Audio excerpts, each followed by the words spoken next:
నమస్కారం కళాక్షేత్రం కార్యక్రమానికి స్వాగతం. ఉత్తర భారతదేశంలోని ప్రముఖమైన సంగీత వాయిద్యాలలో సితార్ ఒకటి. ముఖ్యంగా హిందుస్థానీ సంగీతంలో దీన్ని ఎక్కువగా ఉపయోగిస్తారు. అలాంటి సితార్ నేర్చుకుని దేశ విదేశాల్లో ఎన్నో ప్రదర్శనలు ఇచ్చారు నవీన్ గారు. సంగీతంపై మక్కువతో తాను చేస్తున్న న్యాయవాది వృత్తిని కూడా కాదనుకున్నారు. ఒకవైపు సంగీత దర్శకుడిగా రాణిస్తూనే మ్యూజిక్ అకాడమీని స్థాపించి తనలాంటి ఎందరో కళాకారులను తయారు చేస్తున్న మోటపోతుల నవీన్ కుమార్ గారు ఇవాల్టి మన కళాక్షేత్రం గెస్ట్. వారితో మాట్లాడి సంగీత ప్రయాణం గురించి మరిన్ని విషయాలు తెలుసుకుందాం. నమస్కారం నవీన్ గారు. ఎలా ఉన్నారు? బాగున్నానండి.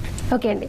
సో మీ సితార్ని ఇప్పుడే స్టార్టింగ్లోనే మీరు వాయిస్తే వినాలని ఉంది. ఒక మంచి పాటతో మన ప్రోగ్రామ్ని స్టార్ట్ చేద్దాం. ఓకే. అన్నమాచార్య కీర్తన రాగ్ బిహాగ్ అండి. నారాయణతే నమో నమో మనం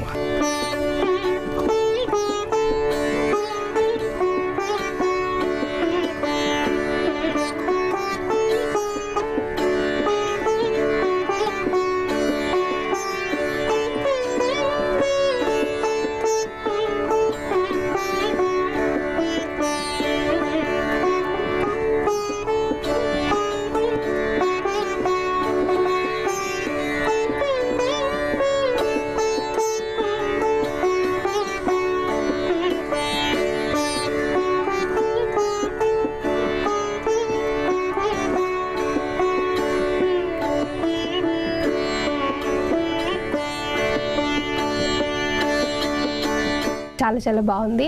అంటే కొన్ని ఇన్స్ట్రుమెంటల్స్లో వాడినప్పుడు ఆ సాంగ్ ఉన్న బ్యూటీ పెరుగుతుంది అంటారు కదా, చాలా అనిపించింది. మరి మీ కుటుంబం నేపథ్యం కూడా సంగీతం కుటుంబం అని విన్నాము. మీ బాల్యం ఎలా సాగిందంటే చిన్నప్పటి నుంచి సితార నేర్చుకునే పెరిగారా? బేసిక్గా మా నాన్నగారు బుర్రకథ కథానాయకుడు అండి. చిన్నప్పటి నుండి నేను కూడా పాటలు వారి ద్వారా నాకు పాటలు నేర్చుకుని దాని మీద ఆసక్తి బాగా పెరిగింది. మా నాన్న బుర్రకథ కథానాయకుడు కాబట్టి నాకు కూడా సంగీతం వచ్చేసి మాది వరంగల్ నుండి 30 కిలోమీటర్స్ ఉంటుంది వద్దన్నపేట. ఇంటర్మీడియట్ వరకు అక్కడే నా బాల్యం ఉంది. ఇంటర్మీడియట్ తర్వాత డిగ్రీకి వచ్చేసి వరంగల్కి వచ్చానండి. వరంగల్లో మ్యూజిక్ కాలేజ్లో అప్పుడు 1994 ఆగస్టు 8 నా సితార్ మొదటి నా అభ్యాసం అండి. మా ప్రథమ గురువు జె సత్యనారాయణ గారు, వారి దగ్గర అభ్యసించాను. అంటే స్టార్టింగ్ నుంచి సితార్ నేర్చుకోలేదు? లేదండి, సింగింగ్ బేసిక్. డిగ్రీలో సితార్ స్టార్ట్ చేశాను. ఓకే. సో ఇంటర్మీడియట్ వరకు అంటే పాటలు పాడటంతోనే సరిపోయిందా? మరి తర్వాత పాటలు వదిలేసారా? పాటలు ఆ తర్వాత కూడా వోకల్ నేర్చుకున్నానండి. హిందుస్థానీ గాత్రం కూడా నేర్చుకున్నాను. ఇప్పుడు పాటలు సితార్ రెండు రన్ అవుతుంటాయి. ఓకే నవీన్ గారు, ఇప్పుడు చాలా మంది హాబీగానే సంగీతం నేర్చుకుంటారు. సంగీతం నేర్చుకున్నా కూడా కొన్ని పరిస్థితుల వల్ల వారు దాంట్లోనే కంటిన్యూ అవ్వలేరు. బట్ మీరు దీన్ని వృత్తిగా ఎంచుకోవడానికి ప్రధాన కారణం ఏమైనా ఉందా, లేకపోతే దీంట్లోనే కొనసాగాలని ఎప్పుడు అనిపించింది మీకు? అంటే బేసిక్గా ఇప్పుడు సితార్ నేర్చుకున్నాక సైమల్టేనియస్గా వోకల్ కూడా నేర్చుకున్నాను మా గురువు గారు గుమ్మడి జనార్దన్ గారి దగ్గర. ఫస్ట్ 3 years సత్యనారాయణ గారి దగ్గర నేర్చుకున్నాను. ఆ తర్వాత గుమ్మడి జనార్దన్ గారి దగ్గర నేర్చుకున్నాను. మా దగ్గర గాత్రం కూడా నేర్చుకున్నాను. నేర్చుకున్నాక అది నేర్చుకుంటూ ఉంటుంటే అట్ ద సేమ్ టైం ఆ సబ్జెక్టు కొద్దిగా దాని మీద అవగాహన వచ్చేసి దాని మీద ఇంకా ఇంట్రెస్ట్ బాగా పెరిగి అట్ ద సేమ్ టైం బయట ప్రోగ్రామ్స్ కొన్ని కాంపిటీషన్స్ వెళ్ళినాక అక్కడ ఇప్పుడు అంటే first district level, state level, 96లోనే నేషనల్ లెవెల్ ఢిల్లీకి వెళ్ళానండి. 96 నేను నేర్చుకున్న 3rd yearలో. అలా అప్పుడే నేషనల్ లెవెల్ వెళ్ళారు. ఇంకా దాని మీద ఇంకా మక్కువ బాగా పెరిగింది. ఓకే. పాటల్లోనే కంటిన్యూ అవ్వకుండా సితార్ నేర్చుకోవాలని ఎందుకు అనిపించింది? ఇది సితార్ యాక్చువల్లీ అది ఒకసారి విన్నానండి. నేను మ్యూజిక్ కాలేజ్లో ఫస్ట్ జాయిన్ కాకముందు మ్యూజిక్ కాలేజ్ వెళ్ళాను అడ్మిషన్ గురించి. అది బేసిక్గా జూన్ జూలైలో అడ్మిషన్స్ ఉంటాయి. నేను బిఫోర్ ఇయర్ సెప్టెంబర్లో వెళ్ళాను, సెప్టెంబర్ అక్టోబర్ మేబీ. అయితే వెళ్తే మా ప్రథమ గురువు సత్యనారాయణ గారు వాయిస్తున్నారు వారి క్లాస్ రూమ్లో. అది విన్నానండి. అది విన్నాక చాలా ఆనందం వేసింది. ఎప్పుడు వినలేదండి, తెలియదు ఇంత. యాక్చువల్లీ టెక్నికల్లీ వరంగల్ నుండి చాలా మాది ఒక గ్రామం అది, బట్ అక్కడ మనకు ఏం తెలీదు. బట్ వోకల్ నేర్చుకుందామని వెళ్ళాను. అది అక్కడ ఇప్పుడు ఉండదు, జూన్ జూలైలో అడ్మిషన్స్ ఉంటాను. But at the same time అన్ని క్లాసులన్నీ తిరుగుతుంటే అన్ని వింటున్నాను. వాయిలిన్, మృదంగం, వీణ అన్ని వింటున్నాను. బట్ ఆ సితార్ క్లాస్ వెళ్ళగానే సితార్ వినగానే చాలా ఆనందం వేసింది. వేసి 6-7 months వరకు వెయిట్ చేసి నెక్స్ట్ అకాడమీకి ఆ సితార్లోనే పర్టికులర్గా సితార్లోనే జాయిన్ అయ్యాను. ట్రినిటీ కాలేజ్ ఆఫ్ లండన్ నుంచి కూడా వెస్ట్రన్ మ్యూజిక్ గా మీరు ప్లే చేశారు. అక్కడ నుంచి సర్టిఫికేట్ కోర్స్ తీసుకోవడం జరిగింది. తీసుకున్నానండి. అది మాది టోటల్ వెస్టర్న్ మ్యూజిక్ అండి. అందులో పియానోలో, గిటార్లో, అది థియరీలో కూడా సర్టిఫికేట్ తీసుకున్నాను. అది ఏంటంటే అంటే మనకు ఇండియన్ క్లాసికల్ మ్యూజిక్ తో సహా ఇప్పుడు నేను సినిమా ఫీల్డ్ కూడా వెళ్ళాను. అక్కడ మనకు వెస్టర్న్ మ్యూజిక్ కూడా చాలా ఉపయోగపడుతుంది. వెస్టర్న్ టోటల్లీ కాబట్టి మనకు అది ఉపయోగపడుతుందని ట్రినిటీ ద్వారా అందులో కూడా అదొక రకమైన గుర్తింపు అంటారు. మనకు ఒక దారి చూపిస్తుంది. రెండు చాలా అంటే టెక్నికల్లీ కూడా బాగుంటుంది. ఓకే, అంటే సితార్ మీరు నేర్చుకున్నారు. ఎన్ని ఇయర్స్ నుంచి వాయిస్తున్నారు మీరు సితార్ని? అది నేను 25 years. 94 first. Okay, 94 August 8th అండి ఫస్ట్ క్లాస్. అంటే ఇంటర్ తర్వాత జాయిన్ అయ్యారు కదా, అంటే అప్పటి నుంచే సితార్ నేర్చుకుంటున్నారు? అప్పటి నుండి కంటిన్యూ అండి. సో ఒక్కసారి కనెక్ట్ అయిపోయారు మీరు సితార్. తర్వాత ఇప్పుడు సితార్లో కూడా అప్డేటెడ్ చాలా వచ్చినాయి కదా, అంటే సితార్లో అంటే అవి కూడా నేర్చుకుంటున్నారా? నేర్చుకుంటున్నాను. ఇప్పుడు ఇక్కడ వచ్చేసి ఆత్మారాం గారు ఉన్నారు, ఆత్మారాం శర్మ గారు, వారి దగ్గర వెళ్తాను. ఇప్పటికి కూడా క్లాసులు తీసుకుంటాను. మీ ఫ్యామిలీ అందరూ కూడా సింగర్స్, మా నాన్న బుర్రకథలు వేయడం వలన మీకు పాటలు అనేవి అబ్బాయి అనుకో. మీ పాటలు ఇప్పుడు మీ సితార్ ప్లే చేయడంలో కీ రోల్ పోషిస్తున్నాయి. చాలా చాలా ఆ స్వరజ్ఞానం తోటి చాలా వస్తుంది సితార్ ద్వారా. సో మీ సితార్ నేర్చుకుని బాగా నేర్చుకున్న తర్వాత మీ పర్ఫార్మెన్స్ ఇచ్చుంటారు. అప్పుడు మీకు వచ్చిన బెస్ట్ కాంప్లిమెంట్ ఏంటి? పివిఎస్ శేషేష్ శాస్త్రి గారని కర్ణాటక చాలా పెద్ద పెద్ద విద్వాంసుడు అండి. నా మొదటి అంటే నా main concert Warangal music college ఇచ్చాను. రాగ్ పూర్యా ధనాశ్రీ వాయించాను. అప్పుడు చాలా అప్రిసియేషన్ చేశారు. వారు ప్రిన్సిపల్ గారు, వారు మ్యూజిక్ కళ ప్రిన్సిపల్, వారు చాలా అప్రిసియేషన్ చేశారు. అది ది బెస్ట్ అండి. మా కోసం ఒక మంచి సితారతో ఒక బిట్ ప్లే చేయండి. ఇప్పుడు గీతా గోవింద చిత్రంలో ఉంది ఇంకేం కావాలి పాట సితార్ పై వింటారు.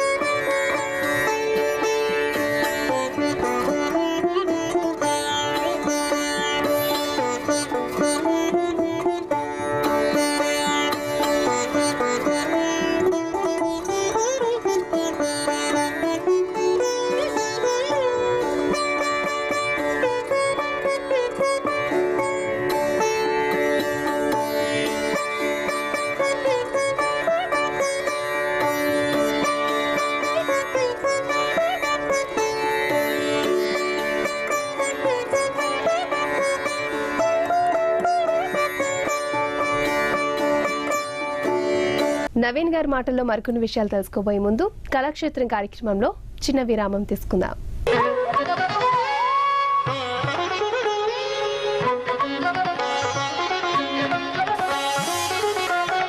కార్యక్రమానికి తిరిగి స్వాగతం.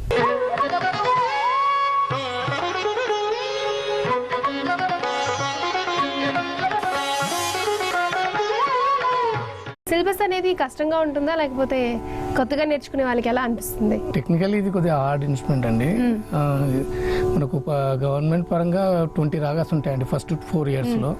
ఆ తర్వాత నెక్స్ట్ 2 years లో డిప్లొమా ఉంటుంది, దానికి 20 రాగాస్ ఉంటాయి.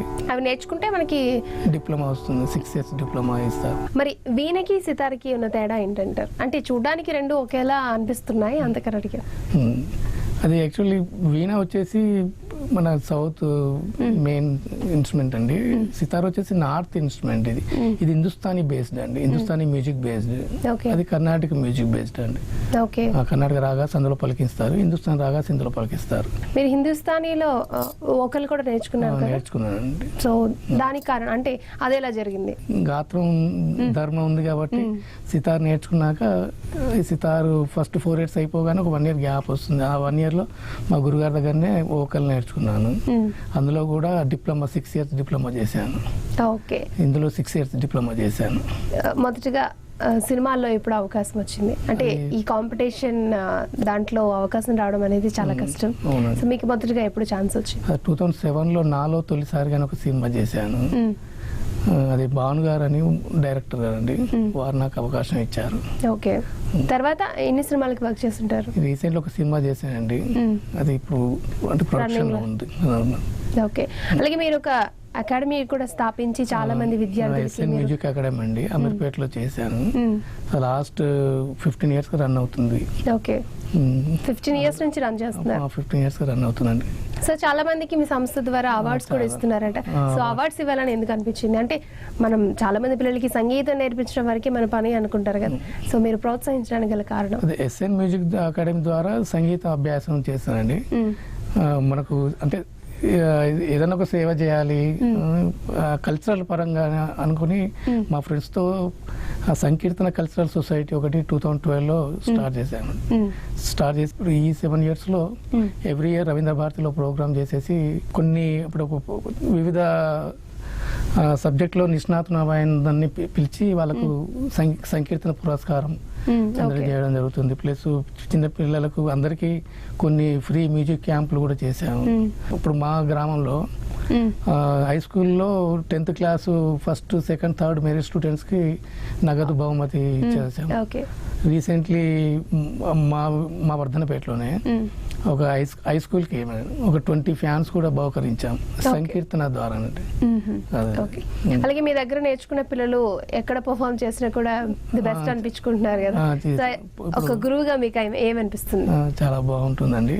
ఆ పార్థతీయలో మౌనిక అనే పాప ఫస్ట్ వచ్చిందండి, బాలసుబ్రహ్మణ్యం ఈటీవీలో నుంచి, అది అందులో ఫస్ట్ వచ్చిందండి. నా స్టూడెంట్, నేనే వారికి చేశాను. ఓకే, అంటే మీ దాంట్లో వోకల్తో పాటు ఇవి కూడా నేర్పిస్తారా అకాడమీలో? ఏమేమి అంటే ఎన్ని రకాలు ఉంటాయి, ఏమేమి నేర్పిస్తారు పిల్లలకి? ఇప్పుడు కీబోర్డ్, గిటార్, సితార్, ఫ్లూట్, వోకల్లో కూడా క్లాసికల్, సెమీ క్లాసికల్, అన్నమాచార్య కీర్తనలు, రామదాస్ కీర్తనలు, డివోషనల్ ఇవన్నీ నేర్పిస్తాను. ఒకసారి సితార్తో ఒక మంచి పాట మా కోసం వినిపిస్తారు? వైష్ణవ జనతో అది సితార్పై వాయిస్తాను.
ఓకే అండి, చాలా చక్కగా వాయించారు. అంటే ఎక్కడో ఒక చిన్న ఊర్లో పుట్టి తర్వాత సంగీతం నేర్చుకుని మీరు నేర్చుకుని కాక జీవనోపాధిగా చేసుకున్నారు, తర్వాత అకాడమీ స్థాపించి ఎంతో మంది పిల్లలకి సంగీతం నేర్పిస్తున్నారు. ఎలా అనిపిస్తుంది ఒకసారి వెనక్కి తిరిగి చూసుకుంటే? చాలా ఆనందం ఉంటుంది. అసలు ఎప్పుడైనా అనుకున్నారా ఇలా నా లైఫ్ ఒక టర్న్ పాయింట్ అవుతుందని? నేను బేసిక్గా అంటే నేను మ్యూజిక్ని ఇంట్రెస్ట్తో నేర్చుకున్నాను. అట్ ద సేమ్ టైం అకాడమీకి ద్వారా ఫస్ట్ BA చేశాను, డిగ్రీ, తర్వాత LLB చేశాను, తర్వాత MA చేశాను, తర్వాత LLM చేశాను. ఇదన్నీ నేర్చుకుంటూనే ఇవన్నీ సంగీతం నేర్చుకుంటూ అవి చదివానండి. సో LLB చేసి దాన్ని పక్కన పెట్టడానికి కారణం సితారేనా? సితార్ మెయిన్ టైం ఒకటి, మెయిన్ సంగీతం ఇంట్రెస్ట్ అండి. మీరు ఈ సరిగమలకు సంబంధించి ఒక్కొక్క పదానికి ఒక్కొక్క సాహిత్యాన్ని జోడించి SP బాలు గారు అలాంటి ప్రముఖుల చేత మీరు కొన్ని ప్రోగ్రామ్స్ లో పాడించడం జరిగింది. అసలు కాన్సెప్ట్ ఎలా అనిపించింది మీకు? ఆ థాట్ ఎలా వచ్చింది? షిరిడి సాయిబాబా పేరు మీద సద్గురు సాయి సప్తస్వరమాల అని ఒక ఆల్బమ్ చేశానండి, భక్తి ఆల్బమ్. అందులో సారీ గామ పదని 7 notes సప్తస్వరాలతోటి ఒక్కొక్క స్వరం తోటి ఒక్కొక్క సాంగ్ అండి. లిరిక్ పరంగా ఫస్ట్ సా వస్తుంది ఫస్ట్ సాంగ్ కి, at the same time music composition లో కూడా దిస్ ఇస్ సా అండి. సో ఇక్కడ నుండి ఇప్పుడు ఈ నోట్ నుండి సాంగ్ స్టార్ట్ అవుతుంటుంది. ఓకే, రే సా బాలు గారు పాడారు, సా తోటి సద్గురు సాయి, రీ వచ్చేసి కీరవాణి గారు పాడారు, గా వచ్చేసి నిహాల్ గారు పాడారు, పా వచ్చేసి మాలవిక పాడారు, మా వచ్చేసి నేను మాలవిక ఇద్దరం కలిసి పాడామండి. దా వచ్చేసి రామాచారి గారు పాడారు, నీ వచ్చేసి వంశీకృష్ణ గారు పాడారు. ఓకే, ప్రయోగానికి వాళ్ళేమన్నారు, ఎలాంటి రెస్పాన్స్ వచ్చింది? చాలా మంచి రెస్పాన్స్ అండి. డాక్టర్ అది రవీంద్ర భారతిలో ఆల్బమ్ రిలీజ్ చేశాను. డాక్టర్ సి నారాయణ రెడ్డి గారు కూడా గెస్ట్ గా వచ్చారు. వారు అదే ఈ ప్రక్రియ ఎప్పుడు ఎవరు చేయలేదండి. ఈవెన్ నేను రికార్డింగ్ టైంలో బాలు గారు కూడా అదే చెప్పాను, ఇట్లా చేస్తున్నాను సార్ అంటే, ఇది ఎప్పుడు చేయలేదు, నేను ఇంతవరకు వినలేదు, చాలా మంచి ప్రక్రియ, చాలా బాగుందని వారు కూడా మెచ్చుకున్నారు. కీరవాణి గారు కూడా మెచ్చుకున్నారు. ఓకే నవీన్ గారు, అంటే మూవీస్ లో కూడా చాలా సాంగ్స్ మీ వర్క్ చేశారని చెప్పారు. సో సితార్లో మా కోసం ఒక మంచి, అంటే సినిమాలో ఒక సాంగ్ ఏదైనా? అదే అది క్రిమినల్ సాంగ్ తెలుసా మనసా, అది ఓకే, అది వాయిస్తాను సితార్లో.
కళాక్షేత్రంలో మరో చిన్న విరామం తీసుకుందాం.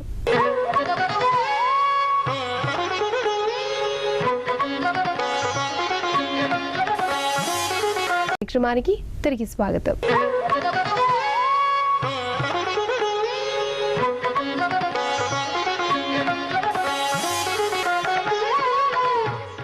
సితార ప్లే చేయడం, మేము వినడం, ఆస్వాదించడం అంతా ఓకే, బట్ దాని వెనకాల చాలా కష్టం ఉంటుంది, ఆ సాధక బాధకాలు. సో ఎప్పుడైనా ఇన్నేళ్ళ ఈ సంగీత ప్రయాణంలో ఎప్పుడైనా ఇబ్బందులు పడ్డారా? అంటే చిన్న వచ్చాయండి, బట్ అంటే దీన్ని ఆ సంతోషంలో అవి వాటిని అధిగమించాను.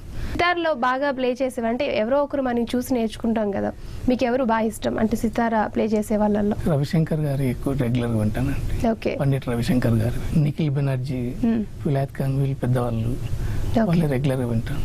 మీకు రవిశంకర్ గారు అంటే ఇష్టం కాబట్టి ఆయన ప్లే చేసిన రాగాల నుంచి ఒకటి మాకోసం. రాగ్ మధువంతి అండి.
ఓకే సార్, చాలా బాగా వాయించారు. అంటే దేశ విదేశాల్లో కూడా ఇప్పటి వరకు మీరు ప్రదర్శనలు ఇచ్చి ఉంటారు కదా, ఇప్పటి వరకు ఎన్ని చేశారు? 2 years బ్యాక్ అమెరికా వెళ్ళానండి. అక్కడ మన తెలుగు అసోసియేషన్ వారి ఆహ్వానం మేరకు అప్పుడు వెళ్ళి మినియాపోలిస్లో, చికాగోలో, న్యూయార్క్, న్యూజెర్సీలో పలు ప్రదర్శనలు ఇచ్చాను.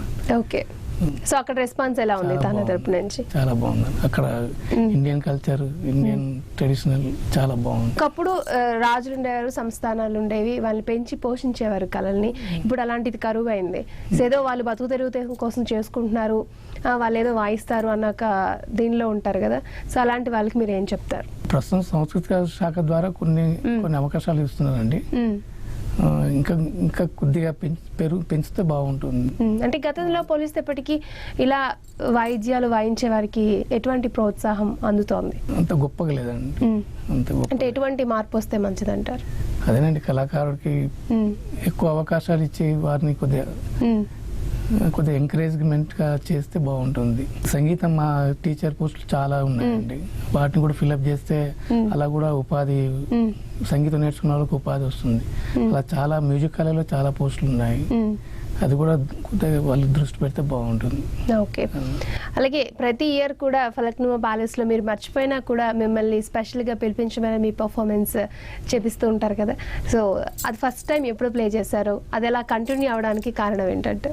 అదేనండి, అక్కడ అంటే దేశ విదేశాల నుండి డెలిగేట్స్ వచ్చినప్పుడు వాళ్ళు గవర్నమెంట్ తరఫున లేదంటే ప్రైవేట్ గా కూడా వాళ్ళు ఈవెంట్ చేస్తారండి. అందులో ప్రత్యేక ఆకర్షణగా సితార్, మన ఇండియన్ ట్రెడిషనల్ ఇన్స్ట్రుమెంట్ కాబట్టి పెడతారు. అక్కడ లాస్ట్ 2-3 years నుండి రెగ్యులర్ గా నేను వాయిస్తున్నాను. దానికి దేశ విదేశీ ప్రముఖులు చాలా మంది వచ్చారండి. సౌత్ ఆఫ్రికా ప్రెసిడెంట్, మన ప్రెసిడెంట్, వైస్ ప్రెసిడెంట్స్, మన సెంట్రల్ మినిస్టర్స్, అలా పెద్దవాళ్ళు వచ్చినప్పుడు కంపల్సరీ సితారు కంపల్సరీ. ఇప్పటి వరకు ఎన్ని ప్రోగ్రామ్స్ చేస్తుంటారు? 1000 పైనే ఉంటాయి. సో చివరిగా మా కోసం ఒక మంచి సితారతో ఒక బిట్ ప్లే చేయండి. ఇప్పుడు లతా మంగేష్కర్ ఆలపించిన ఒక దేశభక్తి గీతం, ఏ మేరే వతన్ కే లోగో.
నిజంగా ఆ పాట మామూలుగా వింటేనే చాలా బాగా అనిపిస్తుంది, అండ్ సితార్లో వింటుంటే ఇంకా చాలా బాగా అనిపించింది సార్. నిజంగా అలా అలా ఆస్వాదిస్తూ పోయింది. థ్యాంక్ యూ సో మచ్ ఆ సాంగ్ని మీ సితార్లో మీరు వినిపించినందుకు. ఆఖరిగా మీలాగా సితార్ నేర్చుకొని లైఫ్లో సెటిల్ అవ్వాలి అనుకునే వారికి, కొత్త వారికి మీరు ఇచ్చే సలహాలు, సూచనలు? అదేనండి, ఇష్టంగా నేర్చుకుంటే, కొద్దిగా నిబద్ధతతో నేర్చుకొని మంచి గురువు దగ్గర నేర్చుకుంటే చాలా బాగుంటుందండి. Okay, thank you so much Naveen గారు. చాలా చక్కగా సితార్ ప్లే చేసి, సితార్ ఎంత కష్టమో, దాన్ని నేర్చుకోవడం ఎంత కష్టమో చాలా వివరించారు. ఏదైతే మీరు అకాడమీ స్థాపించి చాలా మంది పిల్లలకి సంగీతం నేర్పిస్తూ సేవ చేస్తున్నారు, చాలా మందిని ప్రోత్సహిస్తున్నారు, మీరు అలాగే కంటిన్యూ చేయాలి, మరింత మందిని ప్రోత్సహించాలి, మరింత మందికి సంగీత జ్ఞానాన్ని పంచాలని మనస్ఫూర్తిగా కోరుకుంటున్నాం. ఇక్కడికి వచ్చి ఇవాల్టి మా కళాక్షేత్రం ఎపిసోడ్లో మీ గురించి చాలా విషయాలు చెప్పినందుకు ధన్యవాదాలు. చూసారు కదండి, ఇది ఈనాటి మన కళాక్షేత్రం. మరో ఎపిసోడ్లో మరో కళాకారులతో మళ్ళీ కలుద్దాం. చూస్తూనే ఉండండి భారత్ టుడే.